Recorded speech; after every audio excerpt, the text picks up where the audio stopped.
પ્રભુ દ્વારા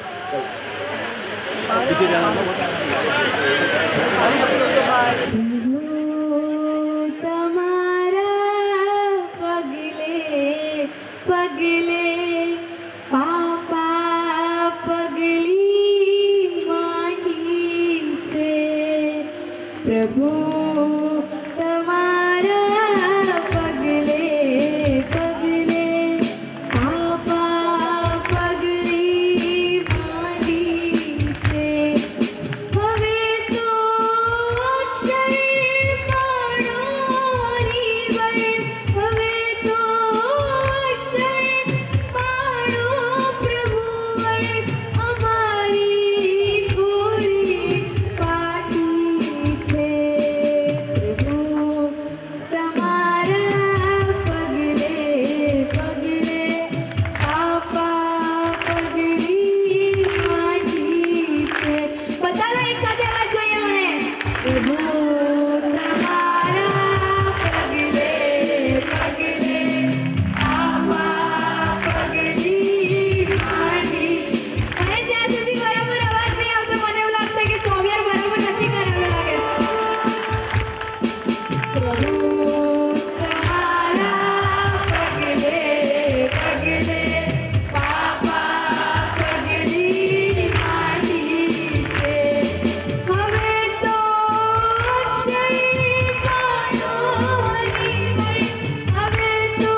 હવેની પંક્તિમાં કેટલું મસ્ત વર્ડ્સ આપ્યા છે. બાળક છું હું, મને ખબર ક્યાં શું છે સાચું જીવન. બાળક છું હું, મને ખબર ક્યાં શું છે સાચું જીવન. પડી જાઉં ના ક્યાંય પ્રભુજી, કરો ઓમ રોમ રોમ સંજીવન. હું બોલીશ, મારા પછી બધાએ એકદમ ભાવથી બોલવાનું છે. બાળક છું હું, મને ખબર ક્યાં શું છે સાચું જીવન. બાળક છું હું, મને ખબર ક્યાં શું છે સાચું જીવન. પડી જાઉં ના ક્યાંય પ્રભુ, બોલો તો સાથે હરી જાઉં ના ક્યાંય પ્રભુ, પર કરો આમ રોમ સંજીવન. કરજો મારા ઘરમાં મારી સુખી માટી છે. પ્રભુ તમારા પગલે પગલે આવા પગલી માટી છે. બધા સાથે જોરથી. પ્રભુ તમારા પગલે પગલે આવા પગલી માટી છે. તાળી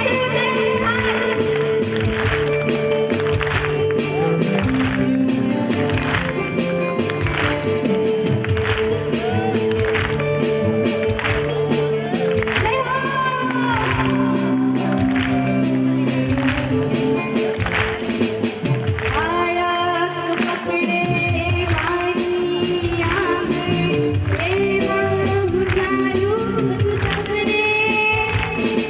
કેટલા મસ્ત વાક્ય છે. બાળક પકડે માની આંગળી. માં એટલે કોણ? માં એટલે આપણા પ્રભુ પરમાત્મા, પરમાત્મા અને ગુરુજી. બાળક પકડે માની આંગળી, એમાં હું ચાલું છું તમને.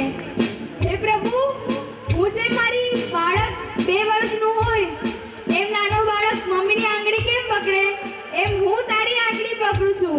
હવે તારા હાથમાં છે, તારે ચલાવવાનો. તું નહીં ચલાવે તો તારું જ નામ ખરાબ થશે.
હે પ્રભુ મેઘ વરસી રહ્યો છે હવે ઈ મારા હાથમાં છે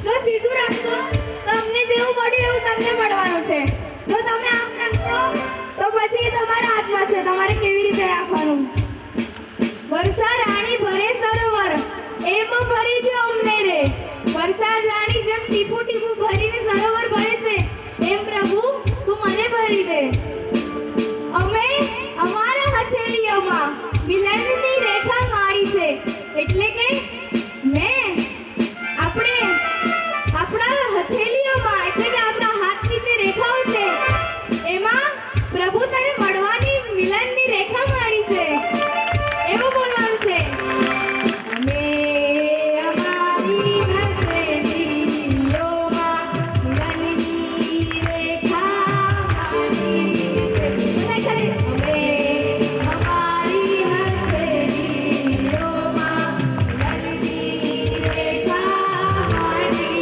છે એક સાથે બધા જોરથી ચાલો વાગે છે પ્રભુ તમારા પગલે પગલે પાપા પગલી માની છે અવાજ નથી આવતો જોરથી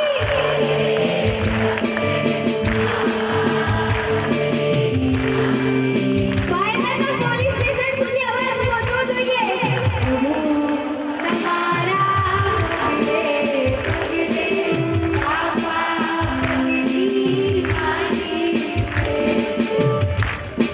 હવે હું મારી સ્પીચ બોલવા જાઉં છું યદીય સમ્યા ત્વબલાત પ્રતિમો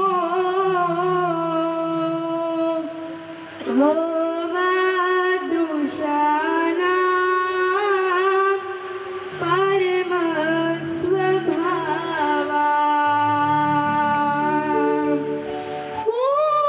કુવાસના પાલ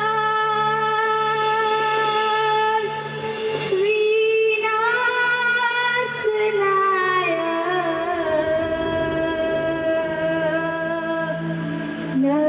નમોસ્તુ તસ્મૈ ચિદશાસનાય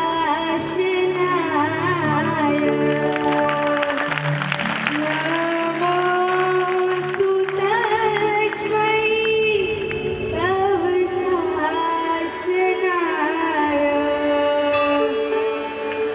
વૈરાગ્ય શતકની એક ગાથા આવે છે પહેલી જ ગાથા છે સંસાર રમ્ય સારે નત્તિ સોમ વાઈ મેણા પૂરે જાણંત યુજ્યો ન પુણેજિન દેશિયમ ધમ્મમ આનો અર્થ એ છે કે સંસાર રમ્ય અસારે અસાર એવા સંસારમાં હે જીવ તું સડી રહ્યો છે સંસાર રમ્ય અસારે નત્તિ સોમ વાઈ મેણા પૂરે આમાં કઈ સુખ જેવું છે જ નહીં તું સડી રહ્યો છે તારી જે કામ વાસનાવાળી સ્ત્રી છે જે તારા બધા કર્મ ઉદય કસાયો છે ઈ તને સાચા લાગે છે નત્તિ સ્વમ વાયુમેણા બોરે જાણંત યે જીવો હે જીવ તું જાણે છે કે આનાથી શું થવાનું છે તો પણ તું જાણી બુજીને એ જ કરી રહ્યો છે જાણંત યે જીવો ન ગુણેજિન દેશિયમ ધમમ તો પણ તું જીનાજ્ઞા પાડતો નથી ઈ શું ફાયદાનું હવે તમે વિચારો છો જેટલો પણ હવે તમારે સુખ લેવું છે તો તમે સમજો કે તમે અમીર છો બરાબર ધીરુભાઈ અંબાણી જેવા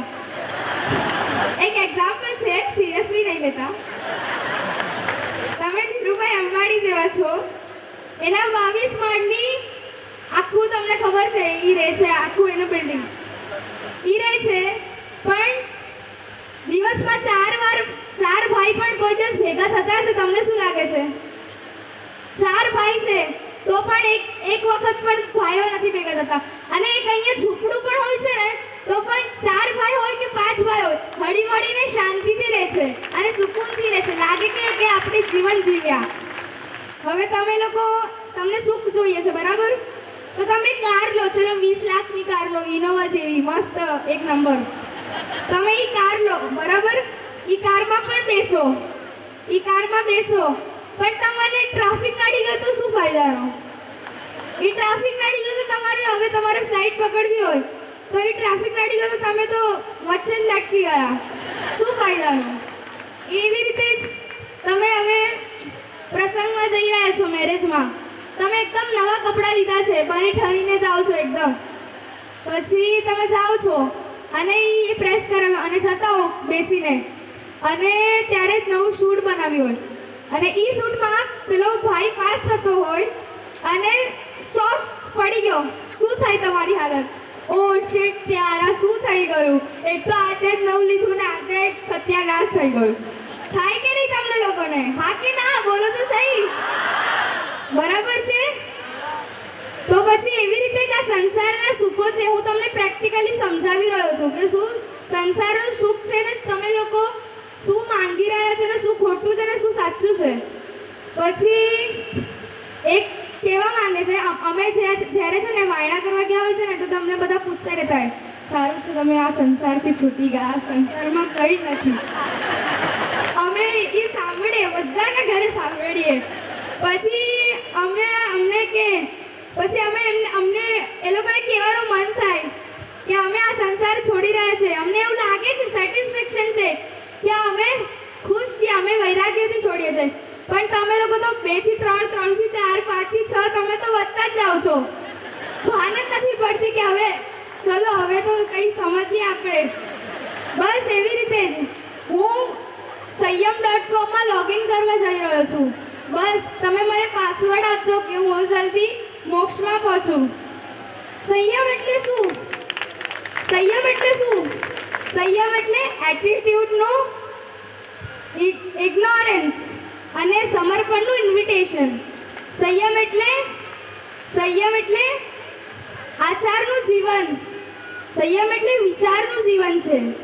સંયમ એટલે ભાવનું પરિવર્તન. સંયમ એટલે ભાવનું પરિવર્તન. સંયમ એટલે ભવ્યનું પરિવર્ણન. સંયમ એટલે દિશાનું પરિવર્તન. સંયમ એટલે વેશનું પરિવર્તન. સંયમ એટલે શું? જીવનનું પરિવર્તન. સંયમ મારો શ્વાસ. સંયમ પ્રભુનો અહેસાસ. બસ રહેતા હોય. તમને લોકોને એ ખબર છે હું શું છોડું છું, પણ તમને લોકોને એ નથી ખબર હું શું મેળવવા જઈ રહ્યો છું. અને એ મેળવવા જેવું બધાને છે, પણ તમે સમજો તો એ તમને મળી શકે છે. મેળવવા જેવું તો મોક્ષ છે. આજે દેવો પણ જેને સાધુને નમે છે એવું સંયમ મને કાલે મળવાનું છે. બસ એવા જ આશીર્વાદ આપજો. વસ્તુ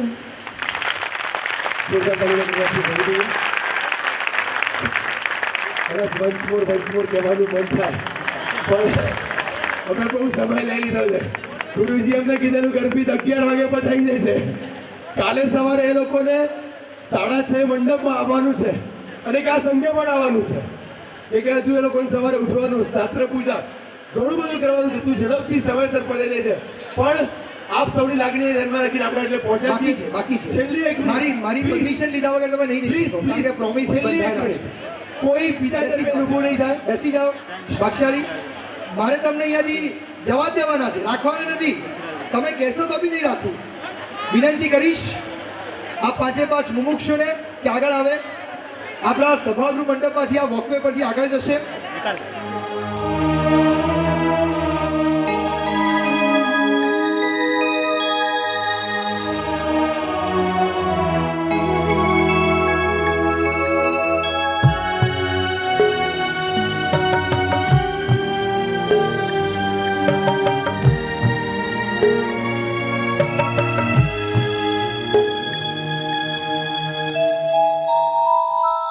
રૂડા રાજમહેલ ને ત્યાગી પેલા ચાલ્યા રે જાય વૈરાગી.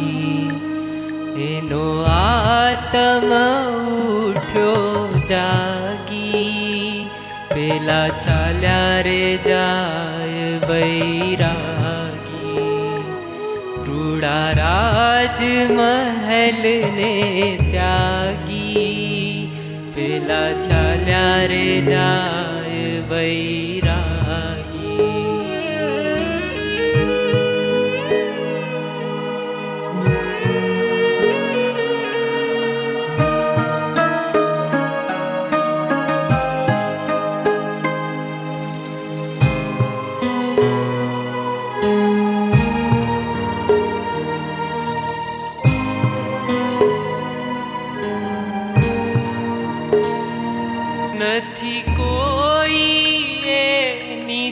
સંગાથે નીચે ધરતીને આપ છે માથે નથી કોઈ એની સંગાથે નીચે ધરતીને